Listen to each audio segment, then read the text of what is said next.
یہ معاشرے میں ہونے والی بے انصافیوں کا بھی نتیجہ ہوتا ہے. اس میں کوئی شک نہیں. میرے دوستوں نے ذکر کیا کہ بلوچستان کے اندر بیرونیات بھی ہے. بلوچستان ایک بہت بڑا جغرافیکلی اسٹریٹجکلی بہت امپورٹنٹ صوبہ ہے. ہم بہت بڑا بارڈر شیئر کرتے ہیں افغانستان اور ایران کے ساتھ. ہم میں ہماری اکنامک پوٹینشیل بھی ہے, لیکن ہم نے کبھی جو ہیومن سیکیورٹی ہے ان اسپیکٹس کو جو ہے نظر انداز کیا ہے. جب تک بلوچستان میں ہیومن سیکیورٹی کے ایلیمنٹس, جناب چیئرمین, وہ اکنامک ایلیمنٹس ہیں, اس کو 7-8 ایلیمنٹس میں ایک سب سے بڑا ہے, اس کو کہتے ہیں معاشی نکتہ.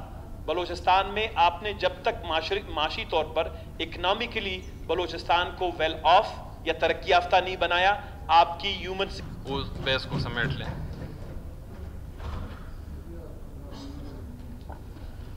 نوعیت کے حوالے سے تعلق رکھنے والا لا اینڈ آرڈر کے حوالے سے سب نے خدشات بھی ظاہر کیے اور بہت سارے تجاویز بھی دیے. تو اس حوالے سے میری یہ گزارش ہوگی کہ ہمیں اس لا اینڈ آرڈر کے سچویشن کو تھوڑا سا سمجھنا پڑے گا. بلوچستان کے حالات کو تھوڑے پیچھے جا کر دیکھنے پڑیں گے. پچھلے 8-10 سالوں میں یہاں لا اینڈ آرڈر کا سچویشن بے انتہا خراب رہا. جس طرح ثنا صاحب نے کہا کہ پچھلے ہمارے کچھ پالیسیز کی وجہ سے یہاں پر معاملات ہمیشہ غلط ٹریک پہ گئے, جس کی وجہ سے حالات کچھ اس طرح پیدا ہوئے. لیکن اس کے ساتھ ساتھ اس بات کو بھی اپریشیٹ کرنا چاہیے کہ 2-4 سال سے اب وہ حالات اس طرح کے نہیں ہیں. اب اللہ کی مہربانی سے کافی بہتری آ چکی ہے. آپ نے دیکھا کہ پچھلے دنوں یہ محرم کے 10 دن جو گزرے ہیں, پورے بلوچستان میں اللہ پاک کی مہربانی سے بڑا ہی کرم رہا.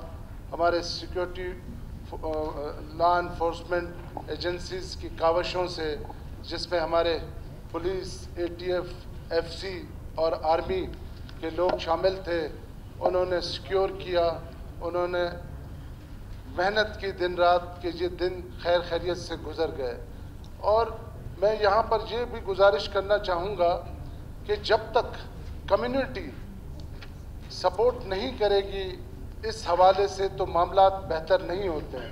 ہم نے دیکھا عبدالخالق صاحب ہزارہ نے جس تکلیف کا یہاں پر ذکر کیا, یہ بھی حقیقت ہے کہ ہمارے اس ٹرائب کے ساتھ بہت ہی زیادہ یہاں پر جو ایک ستم ظرفی کی گئی ہے, ان کو ایک ٹارگٹ کیا گیا, کیونکہ اس میں بہت ساری بیرونی ہاتھ شامل ہیں.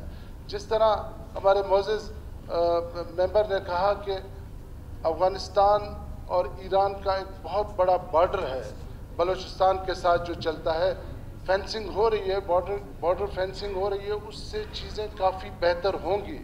یہ جو ابھی 2 حالیہ واقعات ہوئے ہیں پشین کے اور قلعہ سیفلا کے, اس کے حوالے سے بھی میں یہ گزارش کرنا چاہوں گا کہ اس میں بھی ہم کافی آگے جا چکے ہیں. کچھ لوگ اس حوالے سے گرفتار بھی ہیں, انویسٹیگیشن بھی ہو رہی ہے, اور ہم پر امید ہیں جنہوں نے یہ واقعات کیے ہیں اصل ٹارگٹ تک انشاءاللہ تعالی بہت جلد ہم پہنچ جائیں گے. جنہوں نے بھی یہ ظلم اور زیادتی کی ہے, کسی حوالے سے بھی ان کو نہیں چھوڑا جائے گا, ان کو ضرور کیفر کردار تک پہنچایا جائے گا.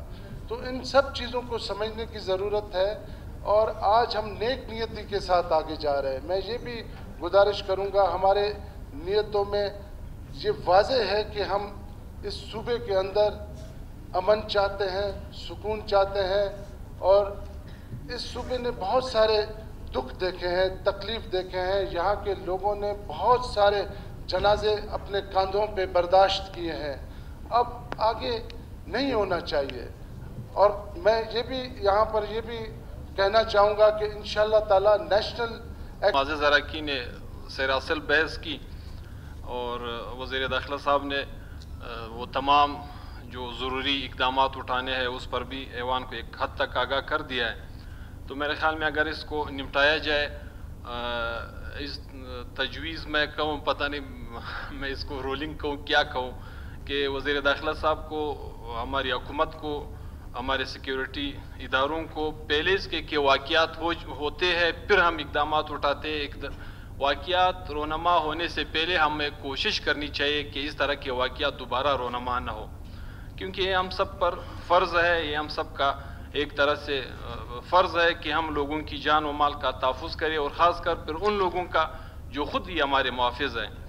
تو اس سلسلے میں انٹیریئر منسٹر صاحب آپ سے یہ ریکویسٹ ہے کہ آپ جتنی جلدی ممکن ہو سکے آپ قلعہ سیف اللہ میں، پشین میں ان لواحقین کے ساتھ خود جا کے ان کے اس غم درد دکھ میں شریک ہو، کیونکہ یہ ہماری روایات بھی ہے، اسلامی روایات بھی ہے، وطنی روایات بھی ہے. اور ساتھ ہی میرے خیال میں قانون کے حوالے سے آپ کو یہ اجازت ہے کہ آپ سردار صاحب قانون کے حوالے سے بھی میرے خیال میں اس میں آپ کے لیے کوئی مشکل نہیں ہے کہ آپ ان فیملیز کو کمپنسیٹ کرنے کے لیے ان کے نوکریوں کا بندوبست ہو جائے لواحقین میں سے، اور ساتھ ہی جو گورنمنٹ میں ان کے لیے طے شدہ ایک رقم ان کو دیا جاتا ہے کمپنسیشن کا، وہ ان کو مل جانا چاہے. اور ساتھ ہی اسی واقعے سے ریلیٹڈ جو ایف آئی آر ہوئی ہے قلعہ سیف اللہ میں، اس ایف آئی آر کو فوری طور پر ختم کرنے کے لیے آپ موقع جی